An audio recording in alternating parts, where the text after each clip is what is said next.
à vouloir tout de suite, enfin si on cherche tout de suite à donner le profil et la formule de la société future, sans avoir bien fait la critique de tous les rapports de violence politique qui s'exercent dans notre société, on risque de les laisser se reconstituer, même à travers des formes aussi nobles, apparemment aussi pures que celles du syndicalisme anarchiste.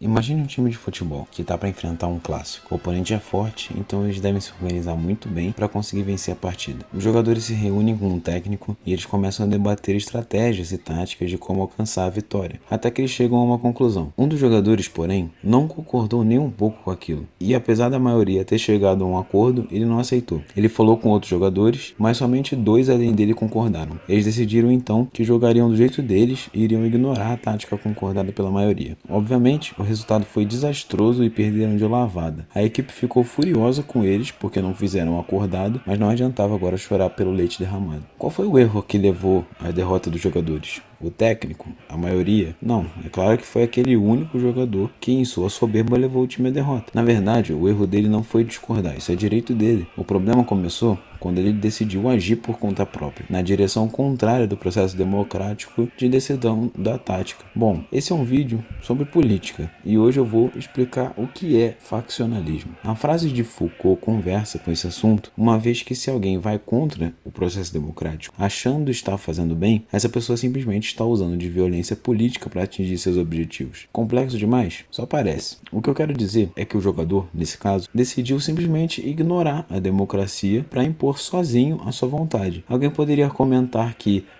o povo é idiota e por isso que a democracia não funciona. Mas veja o caso da partida de futebol. Todos eles tinham um bom conhecimento de futebol e foi na verdade a idiotice de um que destruiu o plano da maioria. Então eis a pergunta do milhão. Será possível uma sociedade democrática onde as pessoas têm pleno conhecimento político e econômico do que votam? Você sabe como funciona um partido político? Se você for parte de cerca de 7,5% da população que faz parte de um partido político, você deve ter uma breve noção prática. Normalmente as pessoas se filiam, se organizam em torno de uma causa ou de um programa e disputam as eleições, com alguns pormenores de propaganda e agitação. Os partidos que temos, na teoria, deviam representar ideologias políticas diferentes. Na prática, sabemos que a grande maioria deles representam uma coisa só em níveis diferentes. Vemos diversas vezes, por exemplo, o PT e o PL votando em pautas juntos que vão contra seus programas. Isso não é à toa. Todo mundo com o mínimo de consciência política e que não faz culto à personalidade, seja de um lado ou de outro, sabe que nos dois lados tem corrupção e lobby. Eles votam nas pautas de quem paga mais. Isso não é dúvida para ninguém que seja honesto politicamente, ou pelo menos não deveria ser. A grande questão gira em torno do seguinte: esses partidos são altamente ineficientes e não representam corretamente seus eleitores. Mas claro, vamos dar alguns dados só para provar essa ineficiência. Segundo a CNN, 85,6% dos brasileiros são contra o aumento do fundo eleitoral, e foi aumentado. Segundo o G1, 76% são contra o aumento do número de deputados que foi aprovado na Câmara. E, segundo o Brasil de Fato, um plebiscito que mostrou 97% da população era contra a privatização dos metrôs de São Paulo. E adivinha, foram privatizados.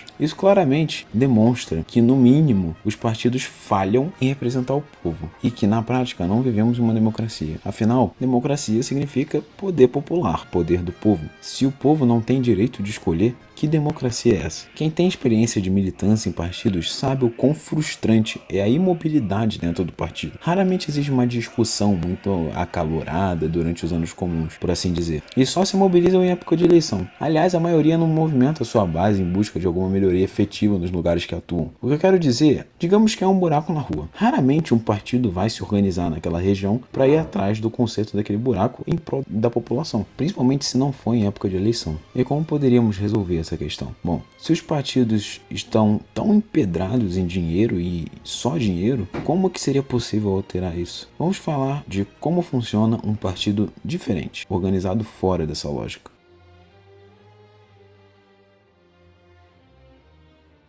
Nós sabemos que, por causa da lógica de buscar as eleições dos partidos sempre, eles se organizam em torno disso e em torno de sempre continuar ganhando dinheiro. Ser político hoje no Brasil, na maioria das vezes, não é lutar por uma causa, mas sim ingressar numa carreira fácil e altamente lucrativa.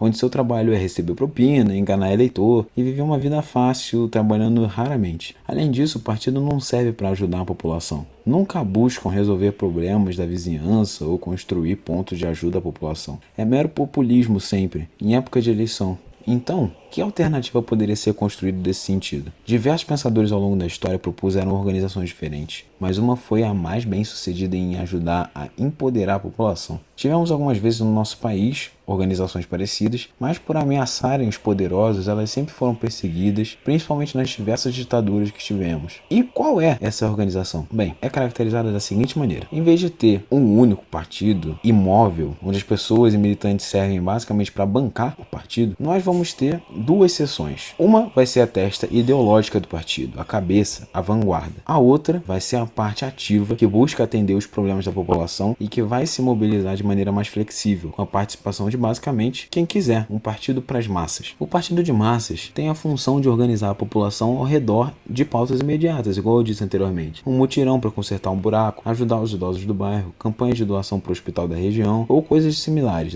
além de organizar protestos, atos, etc. No partido de massas, tem gente de tudo quanto é lugar, de todas as formas de pensar. Apesar disso, todas buscam a mesma coisa no final: a melhoria da vida do povo. Em compensação, em meio a um sistema político em que vivemos, o que garante que esse partido não irá se render ao dinheiro que os poderosos vão tentar oferecer em troca de votos, assim como todos os outros partidos? Esse é o papel da vanguarda. O partido de vanguarda é, portanto, o diretor do partido de massas. Seus membros são, em grande maioria, antigos membros do partido de massa que, após muito estudo de método, formas de governar, teoria política e econômica, foram aceitos para dirigir o partido. A função do partido é ajudar os outros membros do partido de massa a crescer ideologicamente e aumentar seu conhecimento nessas áreas, para que possam fazer o seu trabalho melhor e garantir a estabilidade do partido de massas por meio da manutenção do centralismo democrático. Peraí, eu acho que eu falei um pouco grego agora, né? O que é esse tal de centralismo democrático? Bom, tanto o partido de massas quanto o partido de vanguarda operam sob uma lógica democrática bem simples. Lembra do time de futebol? Pois é, os dois partidos votam em pautas que os seus militantes trazem, elaboram discussões a respeito de várias questões, decidem coletivamente de forma democrática o que vão fazer, como vão fazer, etc.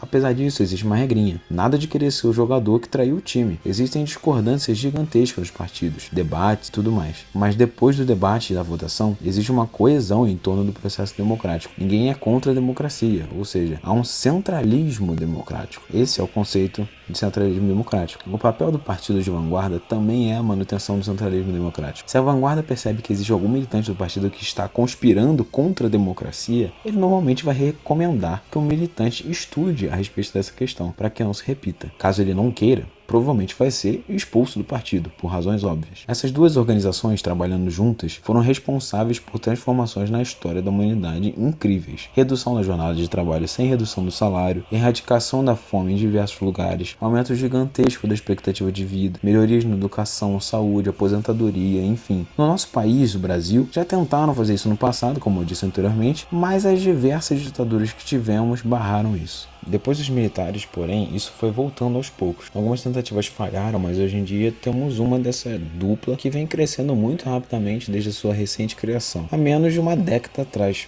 Só para ter uma ideia, segundo os dados da Wikipedia, o partido cresceu 422% em 4 anos, de 2020 a 2024. E que partido é esse? Esse partido é a UP. Mas calma, só tô citando como exemplo. Esse é o momento do vídeo em que vamos ter muitos falando abobrinha para mim nos comentários a respeito do partido de massa e da UP. A pluralidade de ideias é sempre muito aceita, inclusive é a base do centralismo democrático, e ficarei muito feliz em responder todos esses comentários. Sinta-se livre para comentar abaixo o que você acha dessa questão, mas cuidado para não espalhar desinformação. Enfim, voltando, como eu disse, a UP é um partido de massas. Então a questão óbvia é: qual é o partido de vanguarda? No caso da UP, é o PCR. Muitas vezes, inclusive, as pessoas se referem aos dois como UP e PCR. Esses dois órgãos juntos são os responsáveis pela expressiva construção de poder popular e de agitação e propaganda que nosso país vem vendo, com vasto apoio à população durante o ano todo, todos os anos. Nós acreditamos que política não se faz só em época de eleição, e muito menos só por voto, e sim para ajudar o povo e edificar sua independência das instituições instituições há muito tempo corruptas. Mas isso é tópico para outro vídeo. A ideia é só mostrar um exemplo de organização desse tipo que vem funcionando. Outra que está se edificando e que eu respeito bastante é o PCBR, que vocês já devem ter ouvido falar por causa do Jones Manuel, que tem ficado bem famoso recentemente, o que é ótimo. Bom, voltando ao problema inicial do jogador de futebol e tudo mais, existe muita gente que tenta fazer isso nos partidos. E como resolvemos isso? Como já disse, promovendo o estudo e a conscientização. Um dos grandes desafios de construir a unidade de quem quer ajudar o povo é exatamente esse. A pluralidade é algo ótimo que deve ser incentivado, mas ir contra o processo democrático dos partidos é querer impor a sua vontade. Violência política, como Foucault disse. O que precisamos então? Coincidentemente, o camarada Jones Manuel, que eu citei anteriormente, postou um vídeo exatamente sobre isso no dia que eu tô terminando de escrever esse roteiro. Precisamos de união e centralismo democrático. Nós não alcançamos essa união exatamente por um purismo ideológico besta. Lenin chamou esse purismo ideológico de esquerdismo. Uma ideia de, não, se ele discorda de uma vírgula do que eu disse, vou ativamente lutar contra ele. Esse tipo de postura enfraquece a luta coletiva popular, que, apesar de discordâncias particulares, existem muito mais semelhanças. É diferente do que o PT nos acusa, por exemplo, já que eles e o Lula têm muito mais diferenças conosco do que semelhanças. Por isso, além de informativo, esse vídeo tem o intuito de convidar todos os simpatizantes do povo para a unidade, não só em época de eleição, mas sempre. O debate pode acontecer internamente de maneira respeitosa, e deve acontecer, de modo a ser um debate construtivo, mas quando se torna destrutivo ou vira prioridade em comparação com os inimigos do povo, o problema começa. O problema não é o jogador discordar da tática. O problema é ele dar as costas e ajudar o time inimigo. Se queremos o bem do povo brasileiro, devemos encerrar o sectarismo e o faccionalismo que enfrentamos nos dias atuais. Não só podemos, como devemos debater, mas não devemos de maneira alguma nos tornar inimigos uns dos outros.